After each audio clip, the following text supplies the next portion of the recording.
Tracy Cornelius and I'd like to welcome you to Homemade, Grown and Sewn. Today's video tutorial is going to be on how to make beetroot and orange preserve.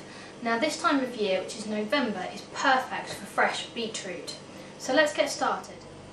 So first of all, you're going to need roughly about 700 grams of fresh beetroot. Now this is 700 grams before it's been peeled and chopped.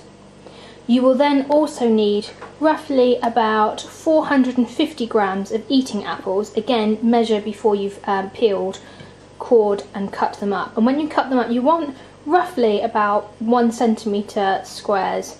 And this one, you can kind of see that I've roughly chopped it. We've practically got cubes. You then want the juices of 4 oranges and also the zest of the 4 oranges. I've got here roughly about 2 teaspoons of allspice. I used allspice berries, which I then crushed up. 2 teaspoons of salt.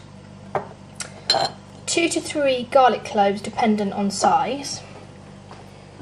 You then want about 400 grams, of granulated sugar.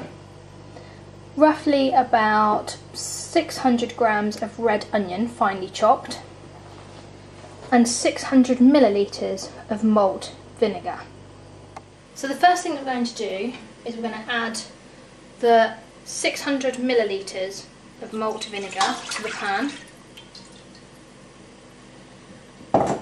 and then the 400 grams of granulated sugar.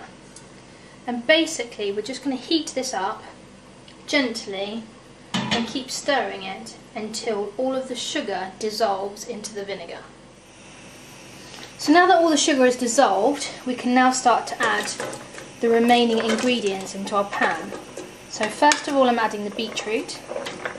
Trying to be careful because obviously the malt vinegar is quite hot, so you want to be careful that it doesn't splash you. Just make sure that's all nicely in there. Then we're going to add our orange juice, our chopped apple, our chopped onions,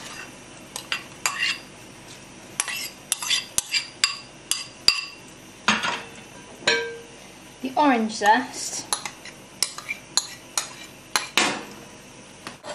and you can see that I've gone ahead and crushed the garlic, so I'm just going to add that into there. Our freshly ground allspice, approximately 2 teaspoons. And then our 2 teaspoons of salt. So everything can go in, and then it can all be mixed around, and then you want to get this to the boil. Once it's got to the boil, you then want to let it simmer, turn the heat down and let it simmer for about 40 minutes, or until everything resembles a really nice mixture. So that's what I'm going to go ahead and do. I'm just going to mix all of this around so all those flavours can infuse together.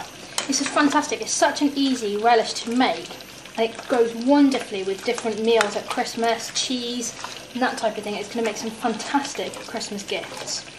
So like I said, I'm just going to mix this around, bring it to the boil and then let it simmer for about 40 minutes. So this is what it looks like after you've been cooking it for roughly about 40 minutes. What you want to do now is you want to turn up the heat so we can boil off all of this liquid, and then we can make a really thick consistency. Once everything's thickened up, you can see that you can just pop it into jars. I've got a couple of different sizes here, as these ones will be made up as a little selection to go in a basket ready for Christmas presents, and then these ones are ready for us as well as for family.